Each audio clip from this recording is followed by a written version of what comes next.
الشيطان الرجيم بسم الله الرحمن الرحيم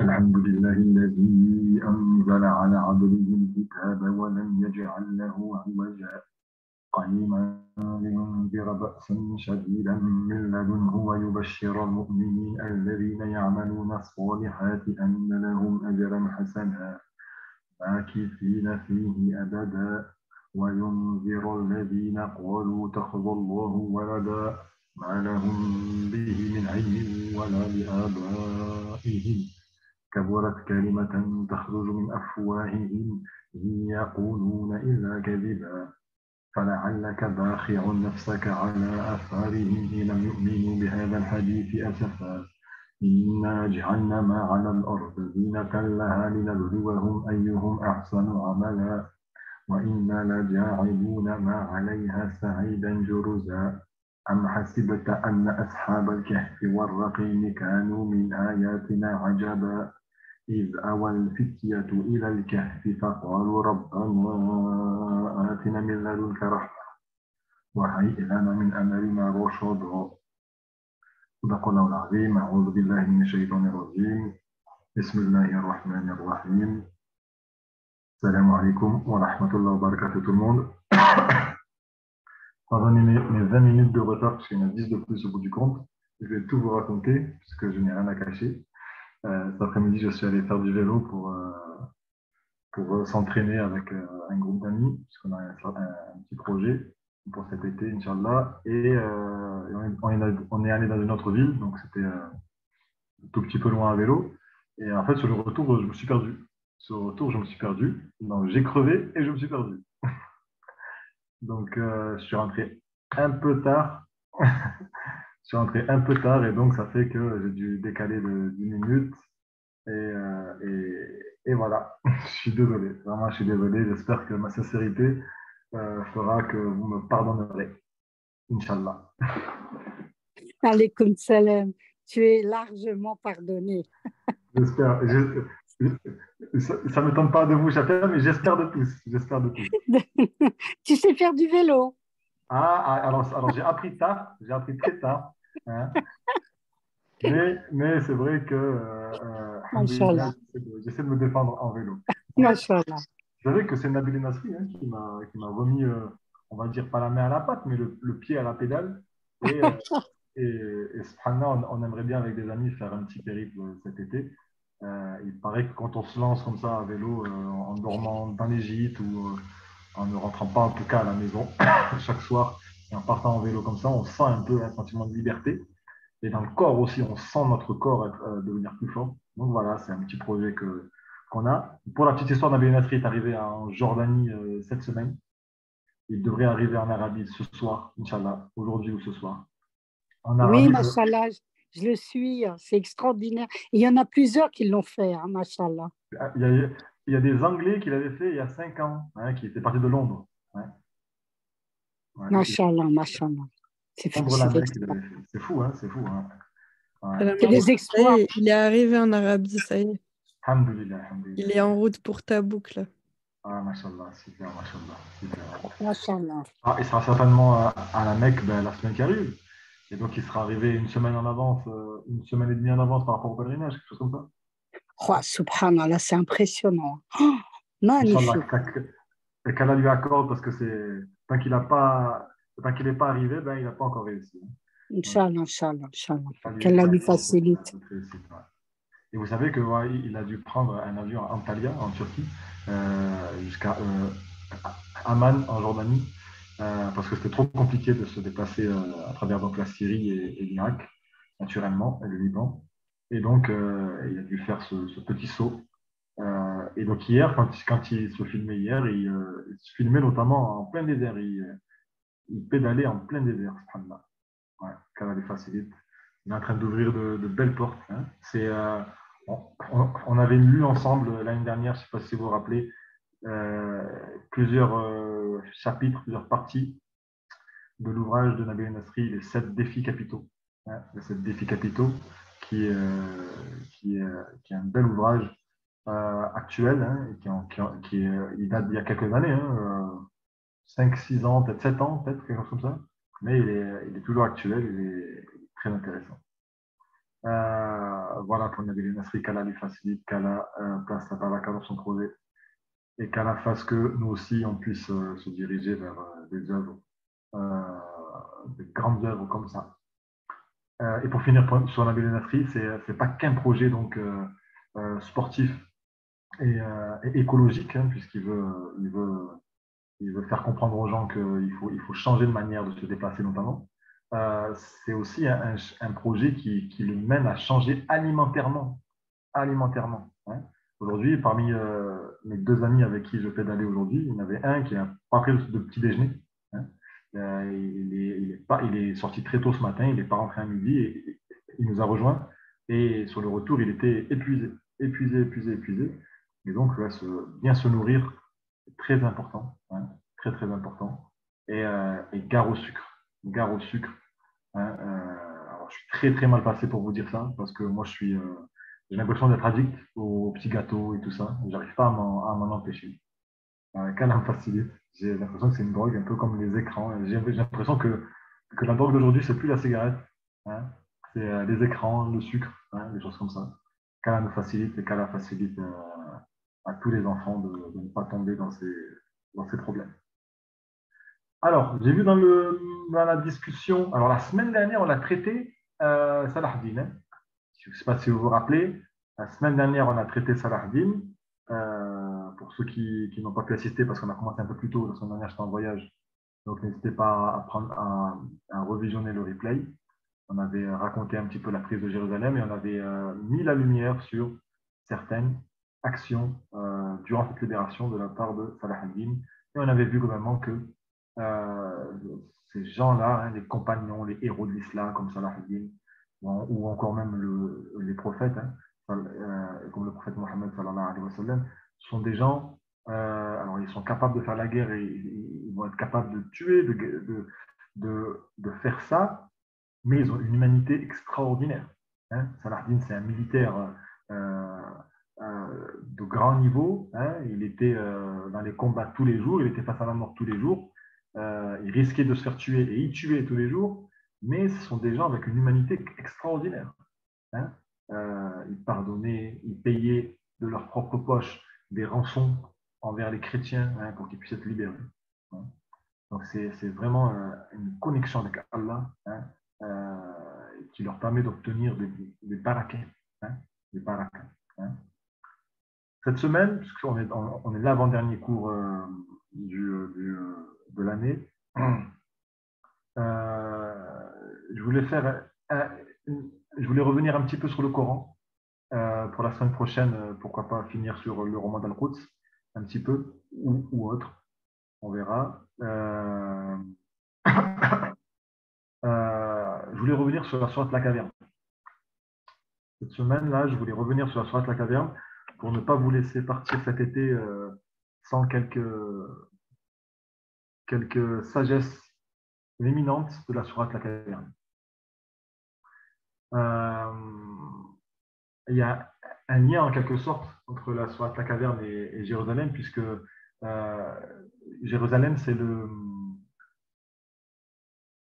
l'indicateur de l'état du monde. On dit que Jérusalem, c'est l'indicateur de l'état du monde. Si Jérusalem va bien, si elle est libérée, si elle est dans la paix, dans la justice, c'est que le monde va bien. Si ce n'est pas le cas, c'est que le monde va mal. Et aujourd'hui, vous savez très bien dans quelle situation est Jérusalem. Et aujourd'hui, cette situation-là, elle est liée aux effets de la fin des temps, hein, bien évidemment. Hein. Elle est liée aux effets de la fin des temps. Comment se protéger des méfaits de la fin des temps? C'est la sourate La Caverne, justement. La sourate La Caverne, c'est une école. Hein.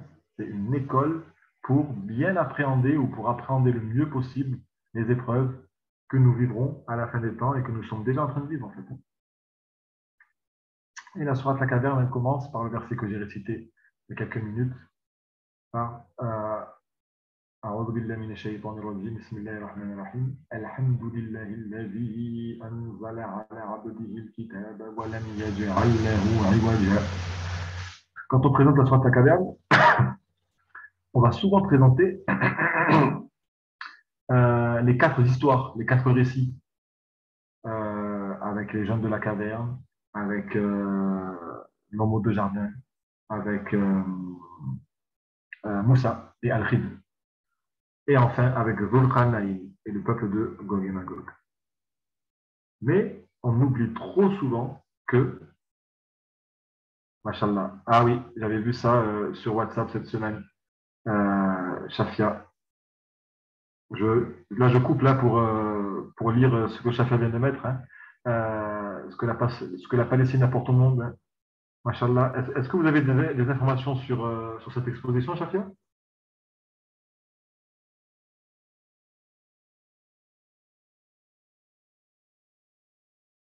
L'Institut du monde arabe. Excuse-moi, oui, excuse-moi. En fait, oui, je suis abonnée à l'IMA, à l'Institut du monde arabe. Donc, il y aura plein de choses, il y aura beaucoup de choses. Il y aura des reportages, il y aura des conférences, il y aura les produits, il y aura la vente, il y aura vraiment des intervenants, il y aura des chants, il y aura des danses. C'est extraordinaire, ça va durer 6 mois. C'est impressionnant. Et il y a un autre événement encore plus fort, le 11, le 12 et le 13 août, mais je suis absente.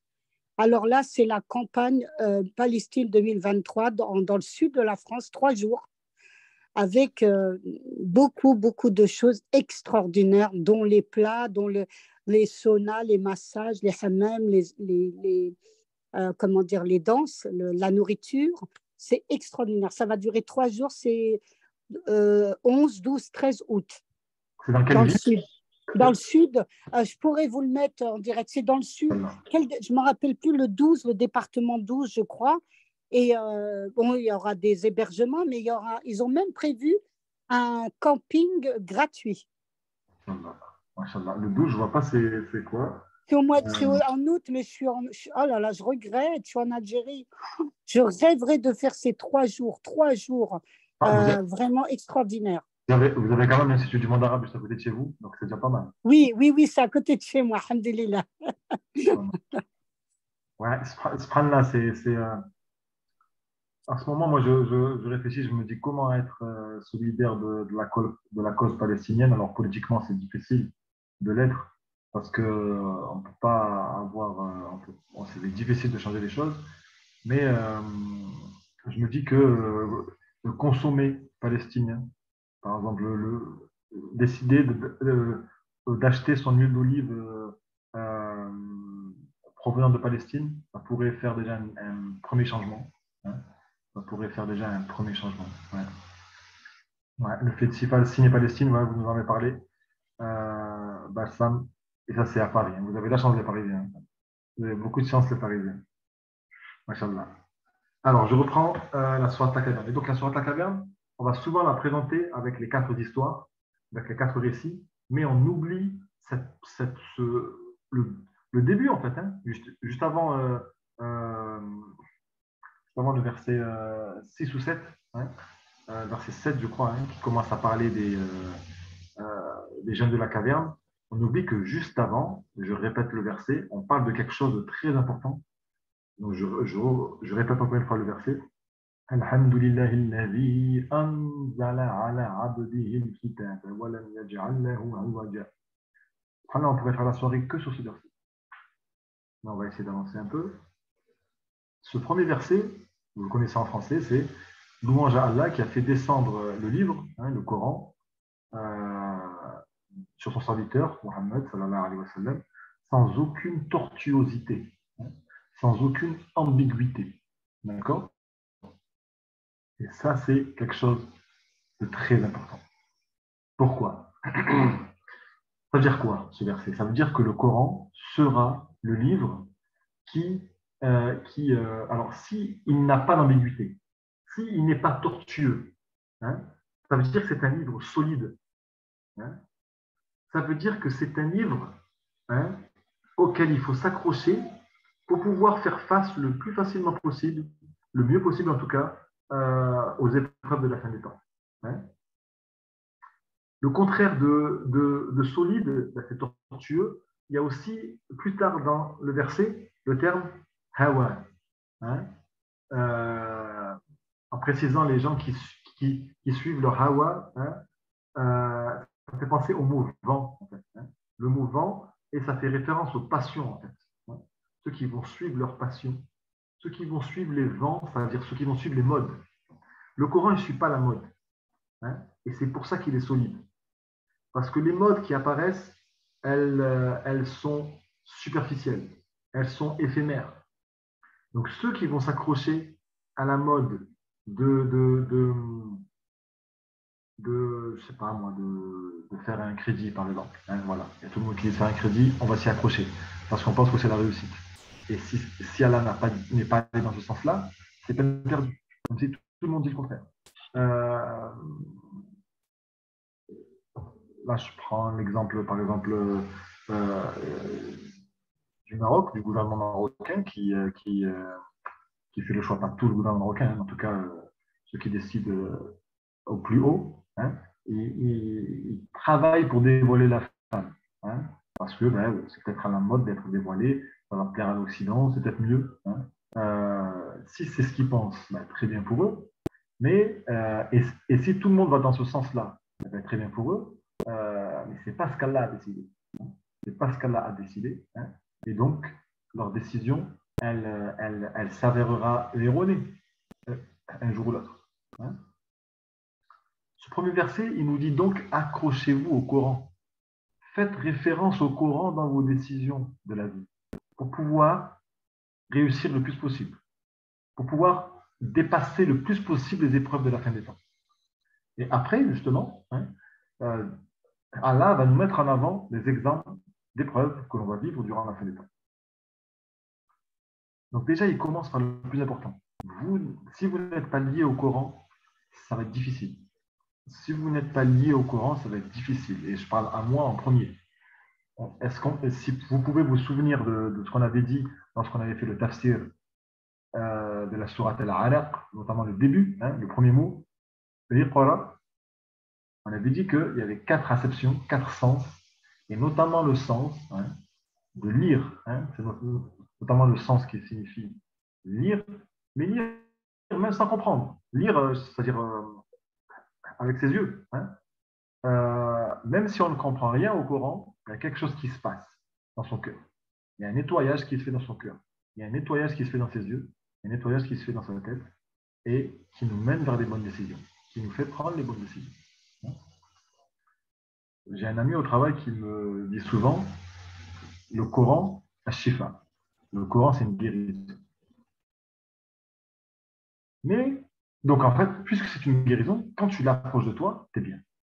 Tout va bien. Mais quand tu commences à le lâcher, quand tu commences à moins le lire, parce que tu es pris par ceci, tu es pris par cela, ou tu oublies, c'est là que tu commences à tomber malade. C'est là que tu commences à tomber malade. Oui, Rachida, je vous en prie, n'hésitez pas à prendre la parole pour les 7 niveaux de lecture, si vous le voulez. Oui, salam alaikum. Oui, j'ai entendu qu'il y avait 7 niveaux de lecture. Après, mais bon, je l'ai entendu de diverses sources assez fiables, donc je pense que c'est vrai. Et ce que je comprends, c'est qu'il y aurait, en fonction de sa compréhension et de peut-être l'avancement dans sa foi, et de sa compréhension du Coran, parce que c'est vrai que en fonction du moment où on lit et puis même de notre maturité, on comprend différemment. Donc, voilà. Absolument. Ce qui est extraordinaire avec le Coran, c'est que on va lire un verset il y a quelques années, on va le relire par la suite, et il n'aura pas la même saveur, hein. C'est un livre, on ne pourra jamais finir avec, en fait, hein. On ne pourra jamais finir avec, il ne nous lassera jamais. Et donc, c'est parfait. C'est parfait pour nous pour rester accrochés. Il y a aussi, de manière plus textuelle, les 7 niveaux de lecture, c'est l'ange Gabriel qui dit au prophète, en fait, on a accepté cette version, hein, cette version du Coran, cette manière de le réciter, hein. Et donc, ça, c'est un hadith, hein, c'est un événement où le prophète il demande à l'ange Gabriel est-ce qu'on ne peut pas avoir d'autres versions du Coran parce qu'il y a des gens, les nouveaux arrivants, quand ils récitent le Coran, il y a des sons difficiles pour eux. Et l'ange Gabriel accepte, le prophète demande encore, il accepte, le prophète demande encore, il accepte. Au bout d'un moment, il s'arrête. Moi, ce que vous dites, ça me fait penser à ça. Ça me fait penser à ce hadith-là. Et déjà, le verset Iqra, c'est qu'à partir de maintenant, en fait, avec cette révélation-là, de ce verset-là au prophète, sallallahu alayhi wa sallam, avant tout, ça veut dire, à partir de maintenant, tu vas lire la vie, les événements de la vie à travers le Coran, hein, à travers l'islam.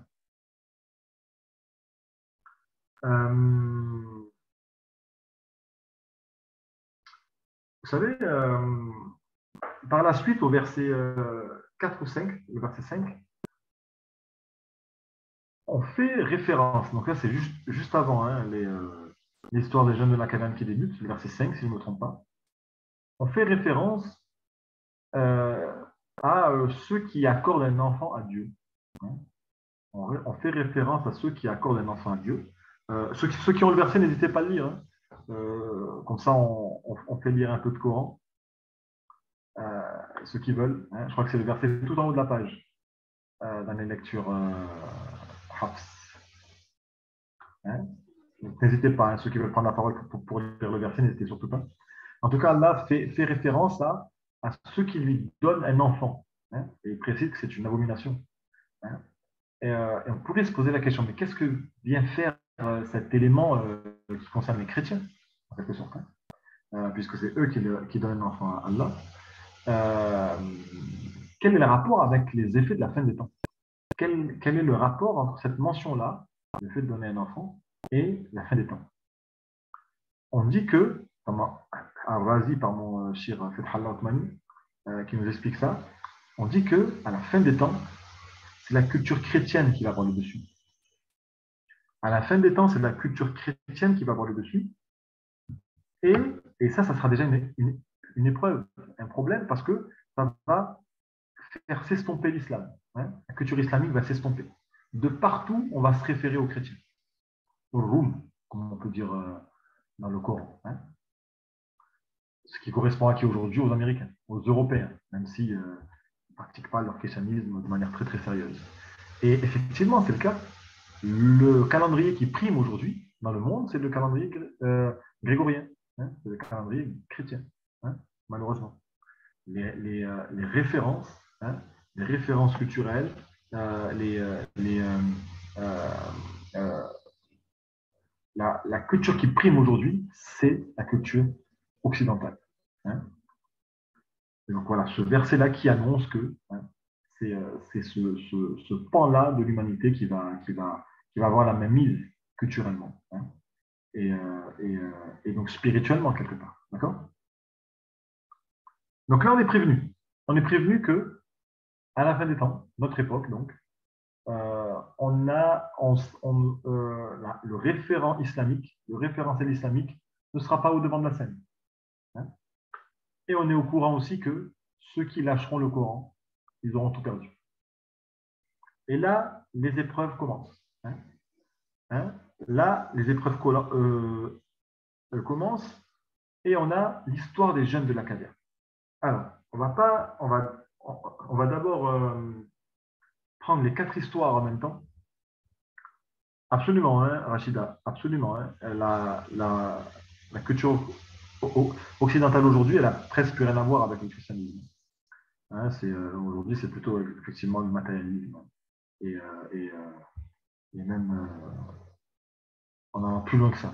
Hein, absolument, parce que c'est un Occident qu'on essaie d'effacer les genres. Hein. D'ailleurs, je vous encourage, j'ai visionné avec beaucoup d'intérêt la dernière vidéo de Vincent Suleiman. Je vous encourage à la regarder. Je vous mets la référence dans le chat. Hein. Vincent Suleiman, c'est sa dernière vidéo. Je crois que le titre de la vidéo, c'était l'histoire de Rainer, un jeune garçon qui s'appelle Rainer. Vous avez trouvé ça. C'est l'histoire qui raconte une expérience qui tente de faire passer un garçon en fille hein, lorsqu'il est enfant. Et ça indique quoi? En fait, ça explique. Hein, Vincent Suleiman, il met en avant cette histoire qui est à l'origine notamment de cette nouvelle politique en termes de genre. Hein, vous savez qu'aujourd'hui, ils veulent effacer les genres. C'est-à-dire qu'on peut être un homme, mais on peut se sentir femme. On peut être une femme, mais en fait, dans son corps, dans sa tête, on peut être un homme. Hein. Et donc, l'idée, c'est de dépasser ça. Hein. Et ça, c'est une idée que l'État français met en avant. Hein. On peut aller sur le site internet de l'État et on peut lire ça notamment, hein, cet effacement des genres. Alors, si on prend les quatre épreuves, alors regardez. On a la première, les jeunes de la caverne. On a la deuxième, l'homme aux deux jardins. On a la troisième, Moussa et Al-Khid, et on a la quatrième, Zulqarnayn.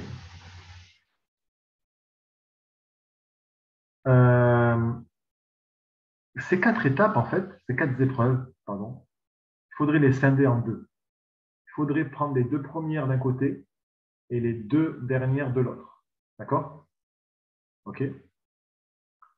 Pourquoi? Parce que le point commun entre la première épreuve et la deuxième, hein, c'est quoi d'après vous?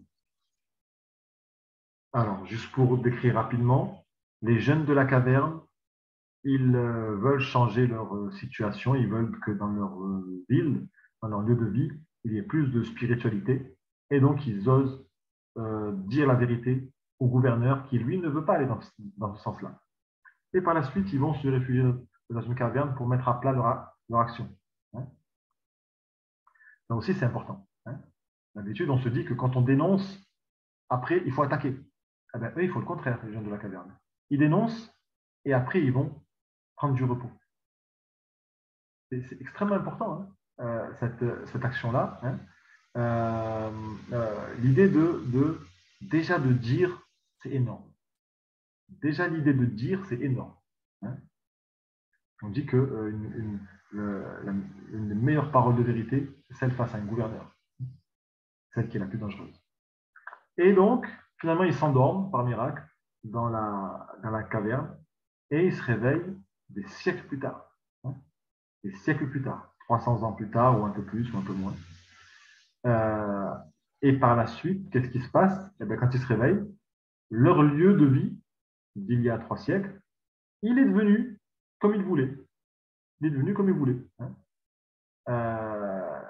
Donc, ils sont rentrés dans des efforts et ils ont remarqué, après un sommeil, que Dieu, en fait, il avait fait lui-même.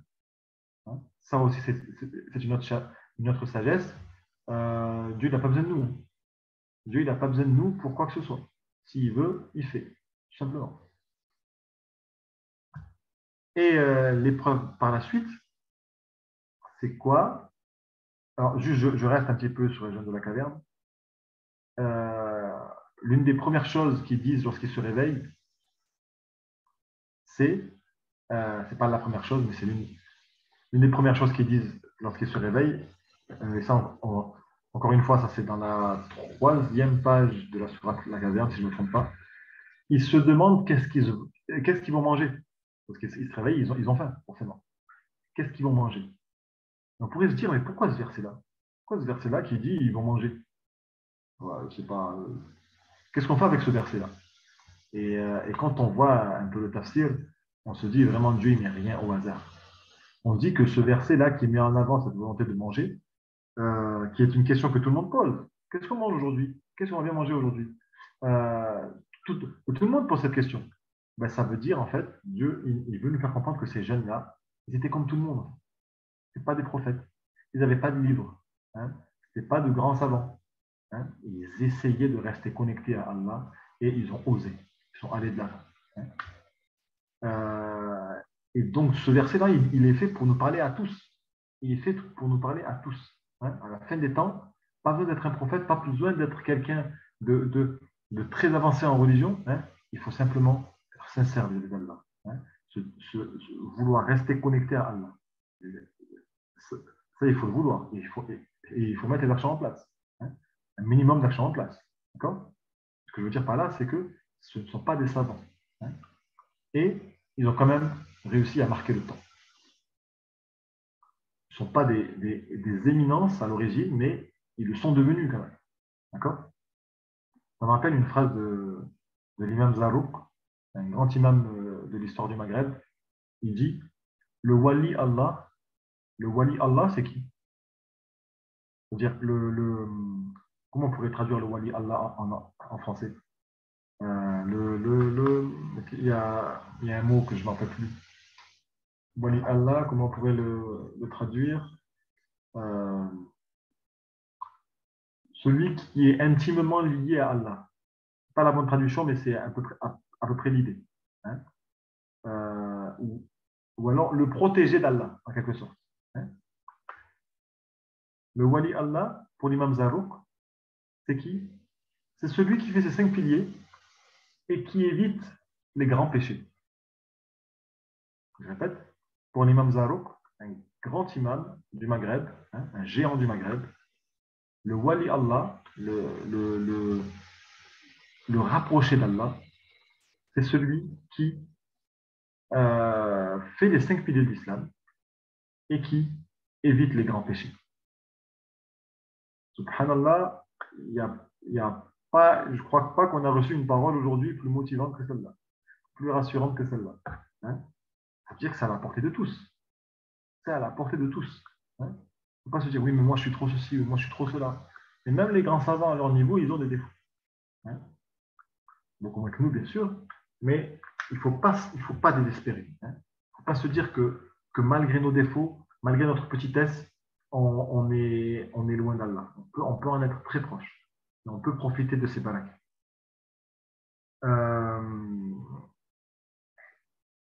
Dernière chose aussi, sur l'épisode des jeunes de la caverne. Il y a un verset dans là, pour le coup, je pense que c'est la 4e page, ou un peu plus loin, je ne sais plus, où Allah dit en fait, Allah nous dit, que je reprenne mes souvenirs, oui, vous savez, lorsque les gens se posent la question, est-ce qu'ils étaient 4 et le 5e était leur chien? Est-ce qu'ils étaient 6, le 7e était leur chien? Etc. etc. Toutes ces questions-là. Et Allah répond à ces dialogues, à ces propos, de la manière suivante.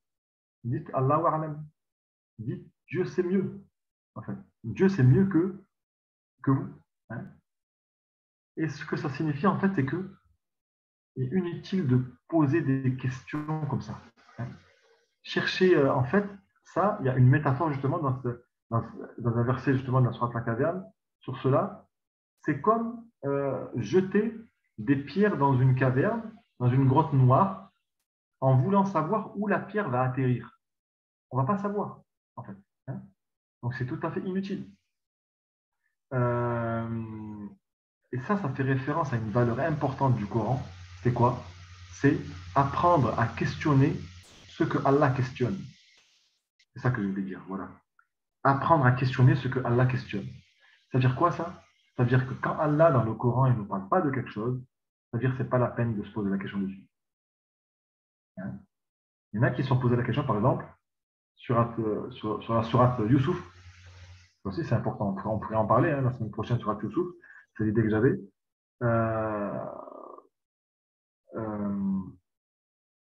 On pourrait faire autre chose aussi. La sourate Youssouf, on sait que c'est l'histoire du père et de Youssouf et de ses frères. Et certaines personnes se sont posées la question, mais quid de la maman de Youssouf? Hein? Puisque la maman est plus importante que le père, qu'est-ce qu'il en est de la maman de Youssouf? Mais si on accepte la pédagogie du Coran, eh bien, on ne pose pas de questions sur la mère de Youssouf. On ne cherche même pas à savoir où elle est. Parce que si Dieu n'a pas mis l'accent sur elle, on n'a pas mentionné, c'est-à-dire qu'on n'a pas d'intérêt à faire des recherches sur elle. Si, il faut apprendre à questionner ce que le Coran questionne. Hein? Si Allah, il a dit les jeunes de la caverne de manière indéfinie, il ne faut pas chercher, ils étaient 4 et le 5e était de ceci, ils étaient 7, le 7e était de ceci, ça n'a aucun intérêt. Aucun intérêt. Hein? Il y en a, plus loin de la sourate la caverne, ils se sont posé la question, où est-ce que Moussa arrive lorsqu'on dit qu'il arrive entre les deux mers? Est-ce qu'il arrive à Rabat, au Maroc, ou à Tanger plutôt? entre l'océan Atlantique et la mer Méditerranée? Est-ce qu'il arrive au Cap, en Afrique du Sud, entre l'océan Indien et l'océan Atlantique, etc. Ça n'a aucune espèce d'importance. Hein? Si Dieu n'en parle pas, c'est pas la peine. C'est pas la peine. Pareil pour Zokhanaïm, on dit que l'histoire de Gog et Magog, ça se situe en Ouzbékistan. Certains ont fait ces recherches-là. Très bien, mais ça n'a pas d'intérêt. Ça n'a pas d'intérêt. Il y a d'autres sagesses à tirer de là. Et donc, voilà, par exemple, hein, pour ne pas questionner le nombre des jeunes de la caverne, le fait qu'il y ait écrit les jeunes de la caverne. Hein, elle est où la sagesse là-dedans? Ce n'est pas le jeune de la caverne, c'est les jeunes de la caverne. C'est-à-dire qu'à la fin des temps, il faudra être en groupe. Comme nous, on est là maintenant. Hein. Il faut cheminer en groupe. Il ne faut pas faire la brebis galeuse en se disant moi, je vais m'en sortir tout seul et je vais avancer tout seul. Hein. Il y a du bien à avancer tout seul, mais la miséricorde d'Allah, elle est avec le groupe. Donc, il faut rester avec le groupe. Hein. On dit que lorsqu'on est seul, on est comme une brebis d'un troupeau qui s'écarte du troupeau. Hein. Et donc, le loup, pour elle, sera plus facile de la manger. Donc, ces jeunes-là, ils ont en quelque sorte leur réponse, ils ont ce qu'ils veulent 309 années plus tard, que 300 ans plus tard, on va dire, globalement. D'accord? Et par la suite, donc en fait, eux, ils ont calculé, on va dénoncer pour pouvoir avoir ce qu'on veut, on va se battre, on va entrer en guerre, etc., etc. Au bout du compte, Dieu, il fait tout le contraire. Hein? Il est fait s'endormir, et quand il se réveille, tout est prêt. Hein? Ça veut dire que nos calculs, en fait, hein, ça c'est quelque chose que fait Halot Mani répète souvent, nos calculs ne valent rien. Bien sûr qu'il faut préparer le plus possible, mais il ne faut pas trop calculer. Il faut laisser Allah calculer et préparer pour nous. Nous, il faut qu'on fasse notre possible, hein, penser ce qu'il y a de mieux, préparer. Ça peut être si on peut appeler ça un certain calcul, d'accord, mais pas trop. Hein. Quand on prévoit tout comme ça, on ne laisse plus de place à Allah. Hein. Mais c'est lui qui a toute la place. Hein. Donc cette histoire-là, elle nous fait comprendre que ne pas trop calculer non plus. Hein. Oui, moi je fais ça dans un an, comme ça je fais ça, et après dans 2 ans, je bascule sur ceci, mais il va t'arriver peut-être quelque chose qui va te couper l'herbe sous le pied. Hein. Donc les calculs, d'accord, on se projette vers l'avant, c'est bien, mais doucement. Hein. On garde en tête que nos calculs, on n'en est pas maître. Hein. C'est Dieu qui décide. Donc ils ont leur réponse, voilà, ils ont ce qu'ils veulent en quelque sorte, 3 siècles plus tard. D'accord? Ça, c'est la première chose que je vais vous dire. Et ensuite, l'homme aux 2 jardins. L'homme aux 2 jardins, pareil, il y a la même réponse. Je vais essayer de vous faire découvrir ce que je veux. L'homme aux 2 jardins, donc c'est quelqu'un qui est très riche grâce à 2 jardins qu'il possède lui tout seul. Hein? Et Dieu a vraiment confectionné ce jardin, a vraiment constitué ce jardin de la meilleure des manières, avec une rivière qui passe au milieu, des palmiers tout autour pour le protéger des vents, de la vigne à l'intérieur, vraiment un jardin parfait, qui le rend très riche, qui rend son propriétaire très riche. Et l'homme aux 2 jardins, il a un ouvrier sur son jardin, et cette richesse, elle le grise. Hein, au bout d'un moment, il devient grisé, il se dit, voilà, moi, ma richesse, je l'ai grâce à mon travail. Hein. Les athées, ils se disent ça. Hein. Ils se disent, moi, tout ce que j'ai, je l'ai eu grâce à mon travail, je l'ai eu grâce à moi. Ils oublient la primauté d'Allah. Et c'est son ouvrier, en fait, son jardinier, son agriculteur, qui dit non, il lui rappelle que tout cela vient d'Allah. Hein. Et le lendemain, on sait que lorsqu'il va trouver son jardin, il le trouve tout détruit. Et là, il revient sur le droit chemin. D'accord? Ça, c'est important. Ça veut dire que l'argent, hein, là, c'est l'épreuve des biens. Hein. Autant les gens de la caverne, c'est l'épreuve de la foi, autant l'homme aux 2 jardins, c'est l'épreuve des biens. La profusion de biens hein, un bon salaire, pouvoir s'acheter tout ce qu'on veut, ça nous rend un peu imbus de nous-mêmes. Ça nous fait nous sentir puissants, tout puissants. Et on perd en connexion à Allah. Alors, je ne dis pas qu'il faut être pauvre, hein, pour rester connecté à Allah. Les pauvres, ceux qui n'ont pas beaucoup, ils ont besoin de demander à Allah, donc ils restent connectés à lui. Hein. Et c'est vrai que quand on a de l'argent, quand on peut s'acheter tout ce qu'on veut, hein, on a peut-être un peu moins ça. Il faut faire attention. Il faut faire attention à ça. Hein. Et on dit que le fait de croire en ça, l'homme qui possédait les deux jardins, il était un peu tombé dans le shirk quand même. Hein. Il avait commencé à associer à Allah. Parce qu'il se disait, moi, c'est grâce à moi tout ça. Hein. En fait, il ne remerciait plus Allah. Et c'est comme ça qu'il est tombé dans le shirk. C'est comme ça qu'il est tombé dans l'association. Il y a quelque chose d'assez joli. C'est la racine de shukr. Shukran, en arabe, ça veut dire merci. Hein. Donc la racine, c'est shin, kaf, ra. Shakara. Hein. Shukr. Le shukr, c'est le remerciement, la gratitude. Je n'oublie pas ce que tu m'as fait, que ce soit pour Allah ou pour quelqu'un. Et vous savez qu'en arabe, pour donner du sens ou pour trouver un sens différent dans cette racine, il suffit d'intercéder ou d'interchanger les lettres de place. Vous savez que si on fait basculer le kaf à la place du ra et le ra donc à la place du kaf, on arrive à la racine shirk, sharaka. Et le shirk, vous savez bien que c'est l'associationnisme. On explique ça, on explique que le début de l'associationnisme, c'est ne plus remercier Allah. C'est se remercier soi. Alhamdoulilah, ouais, c'est grâce à moi que je l'ai eu. Voilà, j'ai travaillé, je l'ai eu. Hein.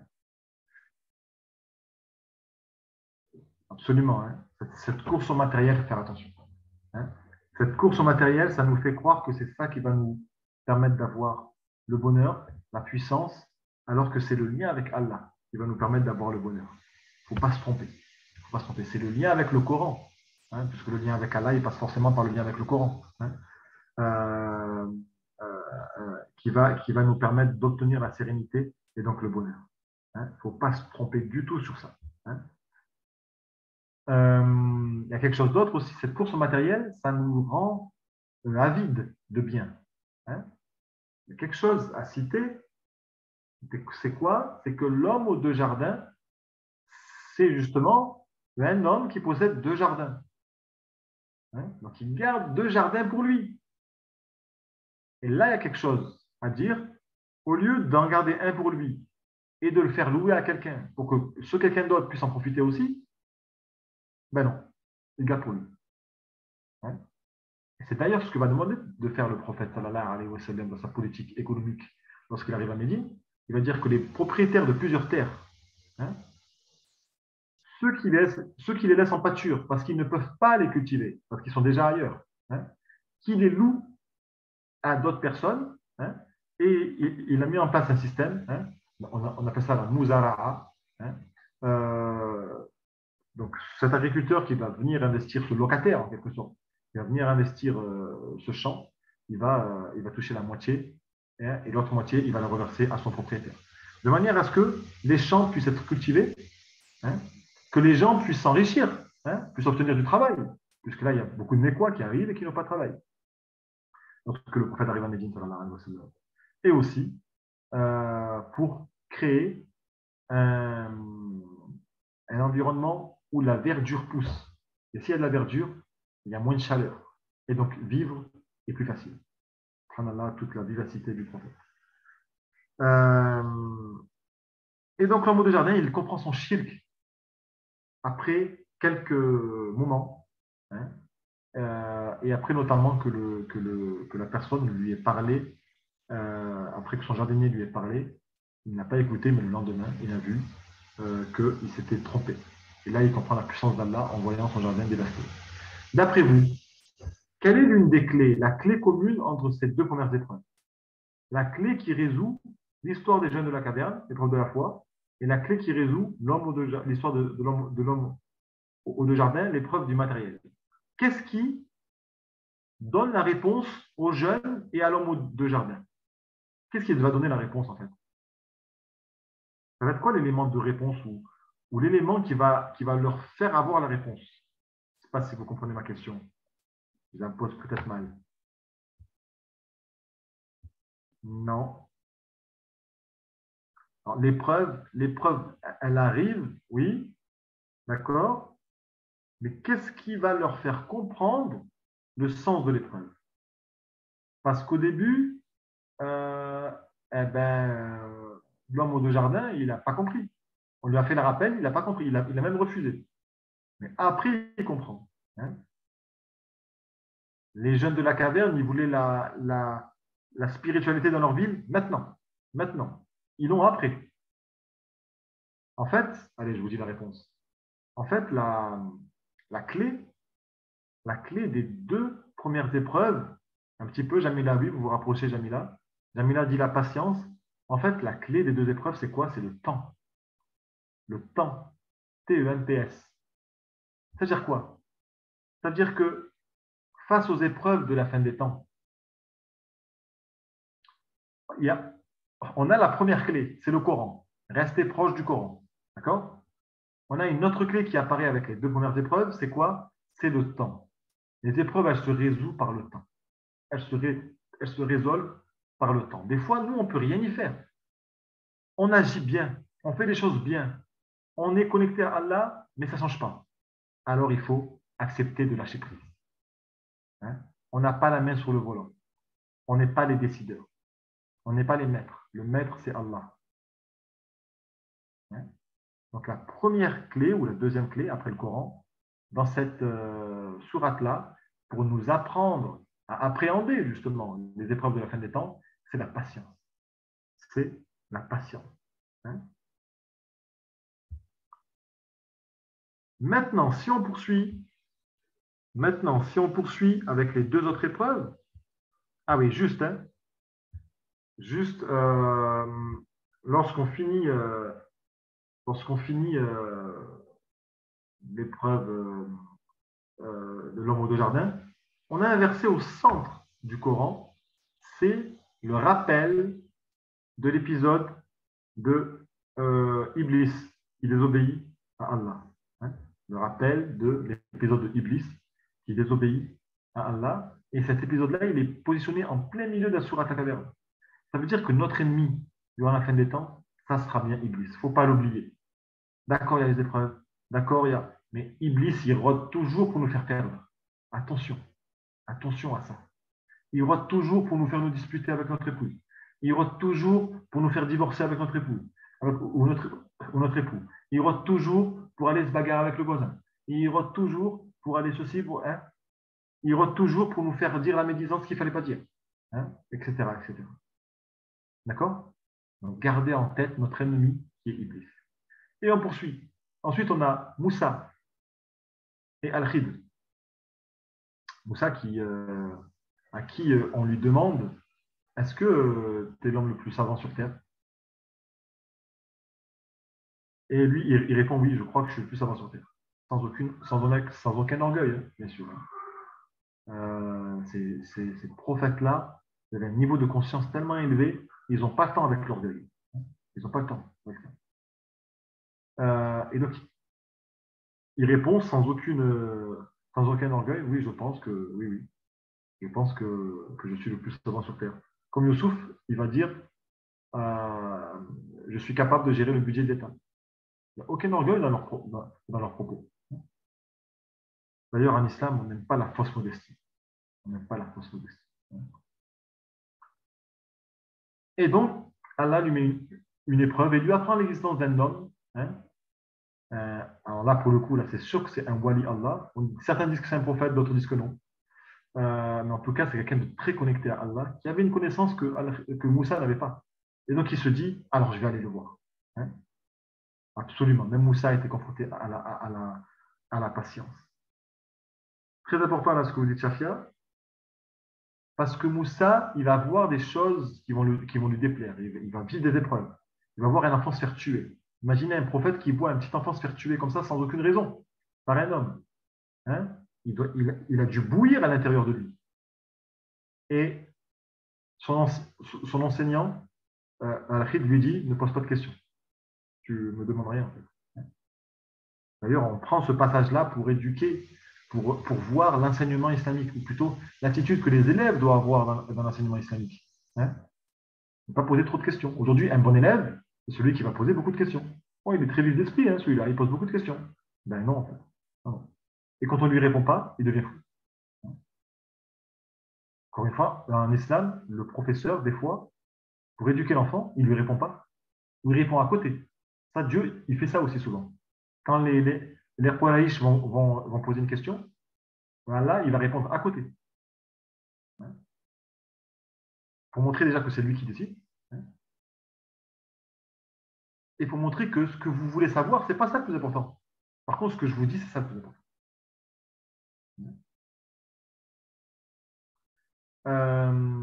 Donc, cet épisode-là de Moussa, il nous apprend l'attitude que l'élève doit avoir vis-à-vis de son enseignant. Pas poser trop de questions. Se déplacer. Moussa lui-même, il se déplace vers son savant, vers son professeur. Hein? Donc, c'est aux élèves de se déplacer vers le professeur. C'est aux élèves de demander des exercices au prof. C'est aux élèves de ramener leurs copies lorsqu'ils sont en retard. Hein? Ce n'est pas au prof d'aller courir après les élèves. Hein? Tu ne m'as pas rendu ta copie, hein? Tu vas avoir 0. Hein? Moi, personnellement, celui qui me rend sa copie, qui est absent, qui me rend sa copie très bien, il ne me la rend pas. Ben, moi, je ne mets pas 0, je mets 1 sur 20. Un petit point de... C'est pour moi. Hein? C'est ma générosité. Hein? Et ça, c'est quelque chose qu'on oublie et qu'il faut refaire pratiquer. Hein? Les élèves qui sont absents, ils n'ont pas la feuille de la poésie. Et après, quand on les interroge, mais j'étais pas là. Et après, mais j'ai pas la feuille. Oui. Et après, mais vous ne m'avez pas donné. Non, tu ne me l'as pas demandé. Hein? Moi, je n'ai pas à te la donner. Moi, j'ai 152 élèves. Je ne vais pas penser à toi en particulier. Hein? C'est très important. D'accord? C'est pareil à la maison. Hein? Moi, je vois des gens proches de chez moi à la mosquée, une famille de gens pieux, de militants associatifs. Hein? Dans la Darwa, souvent je vois le père et le fils. Le fils, hein, quand on passe le ramadan un peu ensemble, à la fin du repas, le fils, il apporte toujours un verre de thé à son père le soir. Toujours, à la fin du repas. Hein, c'est une tradition. Hein. Il veut donner ça à son père. Hein. C'est son humilité, et pour le père, ben, c'est son droit. Machallah. Hein. Cette attitude-là, d'aller vers son maître, en quelque sorte. Hein. Et d'aller, quand on va vers son maître, c'est une marque d'humilité. Hein. Et donc, on se rabaisse en quelque sorte, mais c'est par là que Dieu nous élève. Justement. Et donc, Moussa, il vit des épreuves qu'il ne comprend pas. Il voit un enfant se faire tuer, il ne comprend pas. Il bout de l'intérieur. Mais il se... Il voit un bateau se faire casser, un bateau de gens pauvres. Ils n'ont que ce bateau pour vivre. Il bout de l'intérieur, mais il se tait. Il voit que Al-Khid reconstruit un mur, alors que les gens se sont mal comportés avec lui. Hein? Mais il se tait. En fait, il ne se tait pas vraiment, il pose des questions, et c'est là qu'il va s'exclure lui-même. Hein? Moussa du périple avec Al-Khid. Ce qu'il faut dire, hein, sur ce périple-là, ce n'est pas Al-Khid qui renvoie Moussa, c'est Moussa qui se renvoie lui-même. À la deuxième épreuve, à l'épreuve du bateau, Moussa dit, la prochaine fois que je pose des questions, je m'en vais. J'ai honte. J'ai honte. La prochaine fois, si je parle, je m'en vais. Mais Al-Khid ne lui a jamais dit ça. Ça aussi, c'est une sagesse. Ne pas se mettre des objectifs trop élevés. Hein? Sinon, tu vas t'éliminer toi-même. Hein? Comme ceux qui vont dire, oui, voilà, moi, à 25 ans, il faut que je me marie. Si je ne me marie pas, moi, à 40 ans, je ne suis toujours pas marié. Alors, c'est mort, c'est fini. Non. Laisse faire Dieu, en fait. Laisse Dieu décider. Ça fait penser au calcul des jeunes de la caverne. On va dénoncer, après on va aller dans la caverne, on va mettre en place quelque chose. Non. Dieu, il vous a fait vous endormir. Il vous a fait vous réveiller. Quand vous êtes réveillé, votre société, elle était comme vous voulez. comme vous le vouliez. Pardon. Hein? Et vous n'avez pas eu c'est pas vous qui avez fait changer les choses, c'est Allah. Donc, laissez Allah décider. Nos calculs, il faut forcément préparer. Ça, c'est sûr. Mais ce n'est pas ça qui va changer les choses. Hein. C'est Allah qui va nous permettre ou pas. Hein. Et donc, Moussa, il s'exclut de lui-même. Donc, doucement. À nous de ne pas aussi nous exclure. Hein. Voilà, j'ai essayé. Ben, la prochaine fois, si je ne réussis pas, ben, j'arrête. Non, pourquoi? Continue. Il faut, et tu vas je parle pour le mariage, là. Par exemple, ceux qui vont de tentative en tentative et qui échouent, et qui échouent, et qui échouent. Hein, ou qui se marient et qui divorcent, et qui divorcent, et qui divorcent. Il ne faut pas se dire, ben, c'est bon, j'arrête, je ne suis pas fait pour ça. Non, persévère. Persévère. Peut-être que Dieu, il va t'ouvrir une porte.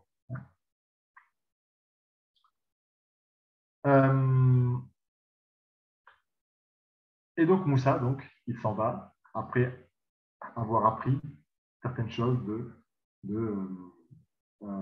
d'Al-Khid. Et Zulqarnaïn, pareil. Zulqarnaïn, donc Moussa, il aurait pu apprendre plus si il était resté plus. D'accord? Et Zulqarnaïn, donc ce grand empereur, hein, qui avait un territoire énorme, hein, énorme. On dit que c'était voilà, l'Asie centrale, toute l'Asie centrale. Vous voyez tous ces pays-là, hein, l'Iran, l'Ouzbékistan, l'Afghanistan, jusqu'à la Chine, hein, tout ce grand territoire-là. On dit qu'il avait tout ça. Allah Amen. Ce n'est pas important de savoir où il était. Ce qui est important, c'est qu'il aurait pu rester dans son palais, tranquillement, hein, et envoyer des ministres gérer. Mais c'est lui qui allait sur le terrain. Hein. On veut tous la tranquillité, on veut tous avoir son lieu de vie tranquille. Mais cette routine-là dans laquelle on va rentrer, elle va nous rouiller. Or, lui, il se lance toujours des défis. Il va toujours vers des horizons nouveaux pour être comme la rivière, comme l'eau de la rivière qui coule.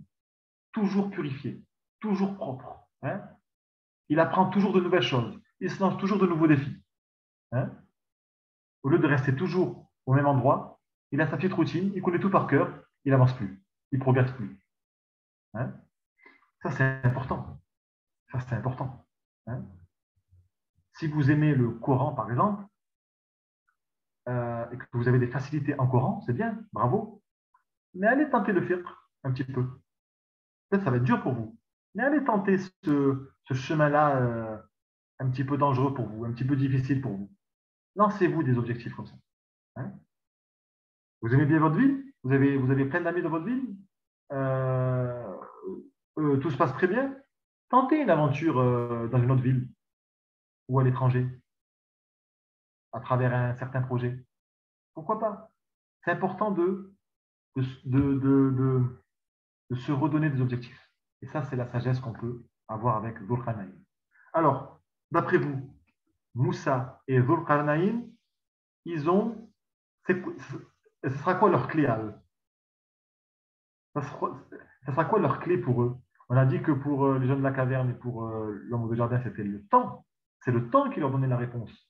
Pour eux, pour Moussa et pour Zulqarnaïn, c'est quoi l'action qui va les faire s'élever, d'après vous? Il y a quelque chose que tous les deux font.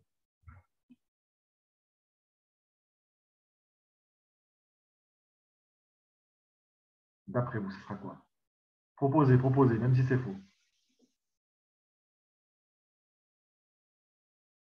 Alors, je vous laisse réfléchir. Pendant ce temps-là, il y a quelque chose que je voulais dire. J'ai oublié de vous dire. Donc, Moussa, il voit des abominations devant ses yeux. Non, pas la patience, Safia. La patience, ça sera toujours là, en quelque sorte. Mais là, non, là, ce n'est pas la patience exactement. Juste pour dire, lorsque Moussa, il voit des abominations, qui pour lui sont des abominations, hein. Donc l'enfant tué, le bateau cassé, la reconstruction du mur, il bout de l'intérieur. Il ne comprend pas, en fait. Il ne comprend pas son épreuve. Mais il reste ferme. D'accord? Eh bien, nous, de notre vie, c'est pareil. Quand on va avoir une difficulté, on est triste, on est énervé. mais on ne sait pas ce que Dieu, en fait, il a prévu derrière. Parce que Moussa, il ne savait pas quand l'enfant, il était tué Super Nadjet. Super Nadjet, je reprends la phrase de Nadjet dans quelques secondes. C'est Nadjet qui a raison, elle vous a battu. Par exemple, lorsqu'il a vu donc l'homme, le bébé se faire tuer ou le bateau se faire casser, il ne comprenait pas. Il était très énervé, comme nous. Si nous, on a un accident de voiture ou on a une maladie, on ne va pas comprendre. On va être affligé, atterré. Or, il se peut que Dieu il nous prépare quelque chose de magnifique derrière. Doucement, doucement, doucement, doucement. On doit vraiment prendre notre temps. On doit laisser Allah décider. Hein? Donc, quand il nous arrive quelque chose, il faut qu'on agisse comme Moussa. Alors, en fait, c'est curieux ce que je dis parce que même Moussa, il n'a pas trop résisté à l'épreuve. Donc, imaginons-nous notre niveau face à l'épreuve. Donc, c'est normal d'être triste face à l'épreuve. Mais il faut rester connecté à Allah. Il faut rester humble vis-à-vis d'Allah. Il faut rester serviteur d'Allah. Il faut laisser Allah décider. Il sait ce qu'il fait. Il sait ce qu'il fait. Hein?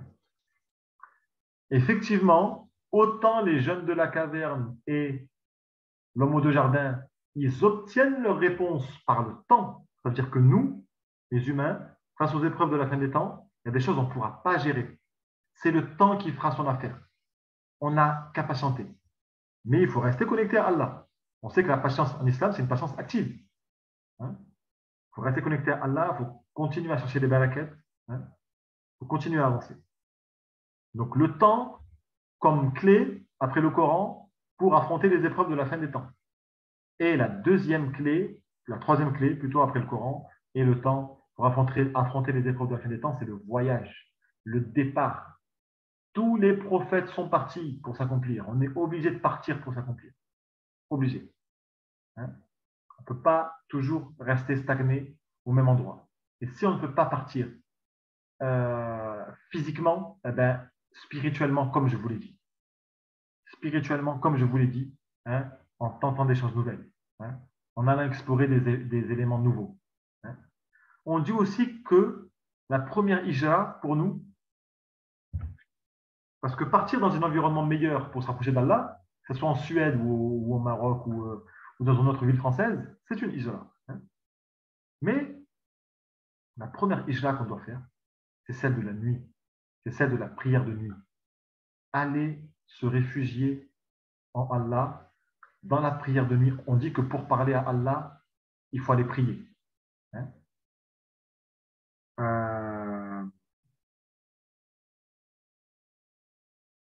La prière de nuit, c'est le premier régir. Hein? C'est le premier régir. Hein? C'est aller se réfugier dans ce monde obscur où Allah est proche. Dans ce monde où tout le monde est endormi, mais nous, on est réveillés. Hein? Voilà des clés ce soir pour affronter les effets de la fin des temps. Je ne voulais pas vous laisser partir durant les grandes vacances sans vous rappeler ces sagesses-là. Hein. Je ne sais pas si je vous l'ai fait l'année dernière ou si je vous l'ai fait cette année, mais ce n'est pas grave. C'est important de rappeler. C'est important de rappeler. Hein. C'est important de rappeler. Retenez bien que les trois clés pour affronter les effets de la fin des temps, les difficultés de la fin des temps, le Coran, même si vous n'y comprenez rien, le Coran. En deux, le temps. Des fois, vous ne pourrez rien faire. Même si vous faites tout bien, vous n'aurez aucune prise sur les choses. Donc, laissez faire le temps. En trois, le départ, le voyage. Ça peut aussi régler beaucoup de choses. Ce que vous ne pouvez pas trouver chez vous, vous pouvez le trouver ailleurs. Wallahu a'lam. نستغفر الله الذي لا إله إلا هو الحي القيوم ونتوب إليه اللهم صل وسلم على نبينا محمد لا إله إلا الله ربنا آتنا في الدنيا حسنة وفي الآخرة حسنة وقنا عذاب النار ربنا هب لنا من أزواجنا وذريتنا قرة أعين واجعلنا للمتقين إماما رب أوزعني أن أشكر نعمتك التي أنعمت علي وعلى والدي وأن أعمل صالحا ترضاه وأصلح لي ذريتي إني تبت إليك وإني من المسلمين.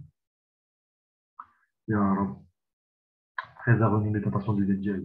Préserve-nous des tentations du Dajjal. Préserve-nous des tentations du Dajjal. Ya Rab, fais-nous dépasser toutes les épreuves de la fin des temps. Fais-nous dépasser toutes les épreuves de la fin des temps. Fais-nous dépasser toutes les épreuves de la fin des temps. Préserve-nous du feu de l'enfer. Préserve-nous du feu de l'enfer. Préserve-nous du feu de l'enfer. Et accueille-nous dans ton Firdaus al-A'la. Accueille-nous dans ton Firdaus al-A'la. Accueille-nous dans ton Firdaus al-A'la auprès du prophète, sallallahu alayhi wa sallam. Pardonne à nos pères et mères. Accorde ta miséricorde à nos pères et mères. Et invite aussi nos pères et mères dans ce Firdaus al-A'la. Nastaghfirullah alladhi la ilaha illa huwa al-hayyul qayyum wa natubu ilayh. La ilaha illa anta subhanaka in kuntum minaz zalimin. اللهم صل وسلم على نبينا محمد لا إله إلا الله سبحان ربك رب العزة عما يصفون والسلام على المرسلين والحمد لله رب العالمين. الفاتح. السلام عليكم ورحمة الله وبركاته. chers étudiants. وعليكم السلام ورحمة الله وبركاته. عليكم السلام بارك الله ورحمة الله وبركاته. شكرا. Bonne soirée à tous. À la semaine prochaine tout le monde. Salam alaikum. Inch'Allah, Inch'Allah. Salam alaikum. Qu'Allah vous préserve tous. Amin. Amin. Amin. Rabbil alamin.